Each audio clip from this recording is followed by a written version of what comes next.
شرجیل میمن صاحب ہمارے ساتھ ہیں، وزیر اطلاعات سندھ ہیں۔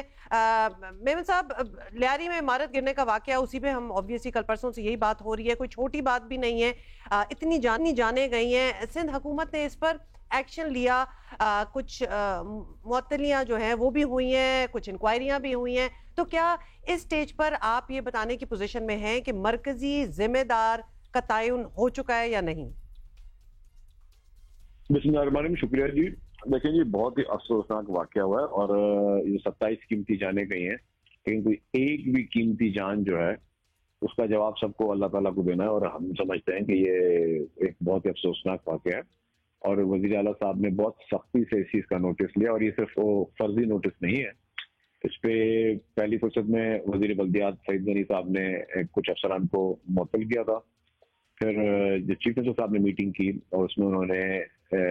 جو ایس بی سی اے سندھ بلڈنگ کنٹرول اتھارٹی کے ٹاپ آفیسر سے لے کے جو بھی اس میں ذمہ داران ابھی محسوس ہو رہے ہیں، کچھ کی ہم سمجھتے ہیں کہ جی کچھ کی جو ہے وہ انہوں نے اگنور کیا اس کو یا لائٹلی لیا، ان کو بھی معطل کیا گیا ہے، اور وزیر داخلہ کو چیف منسٹر صاحب نے کہا ہے کہ آپ ایف آئی آر کریں، ایف آئی آر میں پھر اس پہ سب پہ جو ہے وہ سنگین دفعات ڈالیں، اور پھر جس بھی جو ملوث ہیں ان کے خلاف کارروائی کی جائے۔ اس میں کمشنر کراچی کی سربراہی میں ایک اور کمیٹی بنائی گئی ہے، اس میں تمام محکموں کے لوگ بھی شامل ہیں، اور ان کو 2 دن کا ٹائم دیا گیا کہ 48 گھنٹے کے اندر ساری انکوائری کو فائنلائز کریں، اور پھر اس انکوائری کے بعد جو نام آتے ہیں جس کی بھی کوتاہی ہے انڈائریکٹلی یا ڈائریکٹلی، جو لوگ ملوث ہیں یا جنہوں نے اس چیز کو لائٹلی لیا، اس پہ ایکشن نہیں لیا، ان کو فوری طور پر ان کے خلاف جو ہے وہ ایف آئی آر کاٹ کے پرچے کاٹے جائیں۔ یہ میرے خیال سے پہلی دفعہ اس طرح ہوا ہے کہ کوئی بھی حقوق جو ہے وہ افسران کے خلاف جو ہے وہ کرمنل آفینس میں مقدمے بھی درج کر رہی ہے۔ اس کے ساتھ ساتھ یہ بھی بتاتے چلوں کہ اس کی جب پس منظر وہ یہ آیا ہے کہ جی بلڈنگ کنٹرول اتھارٹی نے 2023 میں ان کو نوٹس دیا تھا، پھر 2024 میں 2 مرتبہ ان کو نوٹس دیا تھا کہ یہ بلڈنگ خالی کر دیں، کیونکہ یہ بلڈنگ جو ہے اس پہ یہ رہنے کے قابل نہیں ہے۔ تو نوٹس انہوں نے سرو کیے ہوئے تھے، لیکن اس کے بعد وہ ایویکویٹ نہیں کرایا گیا، اسی کو جو ہے مد نظر رکھتے ہوئے یہ کارروائی حکومت سے کر رہی ہے۔ اچھا سر، ظاہر ایگزامپل سیٹ کرنے کی بات ہوتی ہے، جس سے ڈیٹرنس بھی کریٹ ہو، بھاری جرمانے بھی بات ہو رہی تھی، ابھی ہم وزیر داخلہ کا بھی بیان چلا رہے تھے۔ اب اس معاملے میں بھی کہا تو یہ جا رہا ہے کہ جو انکوائری ہوگی اس میں کوئی افسر، کوئی سیاسی شخصیت، کوئی اثر و رسوخ ڈالنے والا فرد بھی ملبس ہوگا تو معافی نہیں ملے گی، سزا ملے گی۔ تو کیا سزا ملے گی؟ دیکھیے جی، سزا نہ میں مقرر کر سکتا ہوں نہ آپ کر سکتے ہیں، اس کے لیے قانون موجود ہے، اور قانون میں ہر جرم کی ایک سزا جو ہے اس کا تعین کیا ہے۔ تو جو بھی جس کی جو ہوگی قصور ہوگا، کسی کا زیادہ قصور ہوگا، کسی کا کم قصور ہوگا، چاہے وہ کتنا بھی بااثر، اور بااثر کوئی نہیں ہوتا حکومت کے سامنے، یہ بتا دوں میں آپ کو۔ تو جو بھی ہوگا اس کو اس کے کرائم کے حوالے سے ہی اس کو سزا دی جائے گی۔ چلو ٹھیک ہے، we'll leave it at that۔ اب obviously یہاں تو جو ہونا تھا وہ ہو گیا، اور اب آگے دیکھنا ہوگا کہ کیا کیا جا سکتا ہے۔ شہر میں سینکڑوں ایسی اور عمارتیں ہیں، ہزاروں لوگوں کی جان کو ڈائریکٹ خطرہ بھی ہے، بہت سی زیر تعمیر ایسی عمارتیں ہیں، انڈر کنسٹرکشن ہیں، وہ بھی مشکوک لگتی ہیں۔ تو اگر ایک گرینڈ آپریشن کیا جائے تو رہائشیوں کو متبادل فراہم کرنا یا معاوضہ دینا پڑے گا، which is going to be a very big project، مطلب that's a tall order۔ تو کیا سندھ حکومت یہ کرنے کے لیے تیار ہے؟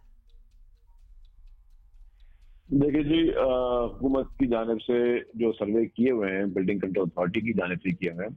ٹوٹل صوبے بھر میں 740 ایسی عمارتیں ہیں جن کو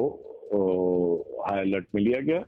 ان میں سے 51 ایسی عمارتیں ہیں جو کہ بہت ہی سنگین صورتحال ہے۔ اس میں سے چند جو 11 عمارتیں وہ خالی کروا لی گئی ہیں، اور باقیوں کے لیے بھی ٹائم دیا گیا کہ ود ان نیکسٹ 48 آورز ان کو خالی کروایا جائے، اور اس کا مقصد بھی یہی ہے کہ جی تاکہ ان لوگوں کو محفوظ جگہوں پہ منتقل کیا جائے۔ اب اس میں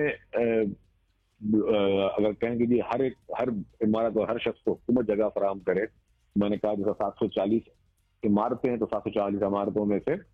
جو ہزاروں گھروں میں جو حکومت فراہم کرے۔ دنیا میں میرے خیال سے کہیں پہ بھی اس طرح کا قانون موجود نہیں ہوتا ہے کہ گورنمنٹ اس طرح جگہ دیتی ہے، ان کے برعکس حکومت سندھ نے ماضی میں سیلاب متاثرین کو بھی ٹیمپریری شیلٹر فراہم کیے، کووڈ میں کوارنٹائن کے لیے بھی لوگوں کو سیپریٹ جگہیں فراہم کی، اور ابھی بھی حکومت جو ہے اس میں ہم لوگوں نے چیف منسٹر صاحب نے یہ فیصلہ کیا ہے کہ جو چند جگہیں اویلیبل ہیں حکومت کے پاس، ان میں سے جو ضرورت مند ہوں گے، ہم سمجھتے ہیں کہ جن کے پاس کوئی اور شیلٹر نہیں ہے تو گورنمنٹ کنسیڈر کری کہ ان کو کوئی نہ کوئی آلٹرنیٹ فراہم کیا جائے فار ٹائم بینگ، جب تک کے لیے ان کے لیے کوئی ٹیمپریری شیلٹر کی بات ہو رہی ہے۔ اور وزیر بلدیات سعید غنی نے کل بھی یہ کہا تھا کہ ہوٹلز جو ان کے علاقوں کے قریب ہیں اور سکولز کی آپشن دی گئی تھی، سو ہوٹلز کی آپشن بھی ہے، سو ٹیمپریری ارینجمنٹ اگر حکومت کر رہی ہے تو کچھ عرصے کے لیے تو ہوٹلوں میں بھی رہا جا سکتا ہے۔ اباؤٹ ٹوٹل آف ناٹ کہ ساری ایویکویٹ ہو جائیں گی، 740 بلڈنگز ابھی آپ نے میمن صاحب کہا ہے، جس میں 51 جو ہیں وہ بہت ہی بری حالت میں ہیں، 11 کو خالی کروا چکے ہیں، مطلب that is going to be a lot of people جن کو اگر 51 کی بھی بات کر رہے ہیں تو ہو سکتا ہے سپنا گرانی پڑے، ان کو کچھ ری انجینئر کر کے بہتر کیا جا سکے۔ خیر اس کی تفصیل تو ابھی آنا باقی ہے، لیکن ایک اور آپشن بھی ہمارے ذرائع بتا رہے ہیں کہ حکومت غور کر رہی ہے آلٹرنیٹ ٹیمپریری اکوموڈیشن کے لیے۔ اب وہ کیا چیز ہوگی یہ شاید کل تک پتہ لگ جائے گا۔ شجیل صاحب، اس شہر میں ظاہر ہے اس کی اپنی سیاست ہے اس شہر کی، اور بہت سے معاملات میں سیاسی الزامات بھی لگتے ہیں، اور ہر علاقے کا کوئی نہ کوئی سرپرست یا کوئی بڑا سمجھا جاتا ہے، آپریشن کہیں بھی ہو الزام لگ جاتا ہے کہ جی مخصوص لوگوں کو ٹارگٹ کیا جا رہا ہے، مطلب تجاوزات بھی ہٹانے کی بات آئے نا تو یہ ہوتا ہے کہ جی ہماری کمیونٹی کو ٹارگٹ کر رہے ہیں۔ اس کے لیے کیا سوچا ہے؟ کیا M Q M, Jamaat Islami, ANP، دیگر سٹیک ہولڈرز وغیرہ کو اعتماد میں لے لیا جائے تو بہتر نہیں ہوگا، تاکہ سب آن بورڈ ہوں، کوئی آل پارٹیز کانفرنس ٹائپ ہو جائے صوبے میں؟ دیکھیں جی، یہ سیاسی مسئلہ ختم نہیں ہے اور نہ ہی کوئی سیاسی ٹارگٹ ہے اس میں، اور میں آپ کو ایک بتا دوں جو ایک آلریڈی ایک میکینزم موجود ہے، وہ میکینزم جو ہے اس میں بلڈنگ کنٹرول اتھارٹی کے افسران بھی ہیں، اس میں KMC کا عملہ بھی ہے، اس میں پاکستان انجینئرنگ کونسل کے نمائندے بھی ہیں، اور اس میں آباد کے نمائندے ہیں، اور آباد جو کہ ایک آرگنائزیشن ہے، پرائیویٹ ہے، جو کہ بلڈرز کی ہے، تو ان کے بھی نمائندوں کو شامل کیا گیا تاکہ کوئی بھی، اور یہ ابھی نہیں کیا کہ اس واقعے کے بعد کیا، یہ اس سے پہلے یہ کمیٹی موجود ہے تاکہ کوئی یہ رنگ نہ لے کہ جی مجھے شاید جو آپ نے سوال کیا کہ کسی سیاسی بنا پہ یا پسند یا ناپسند کی بنا پر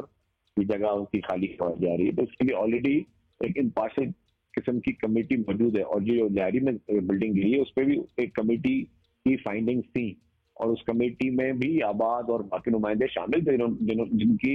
کو آن بورڈ لے کر ہی یہ فیصلے کیے گئے تھے کہ یہ بلڈنگ جو ہیں وہ ونربل ہیں اور ان کو جو ہے خالی کروایا جائے۔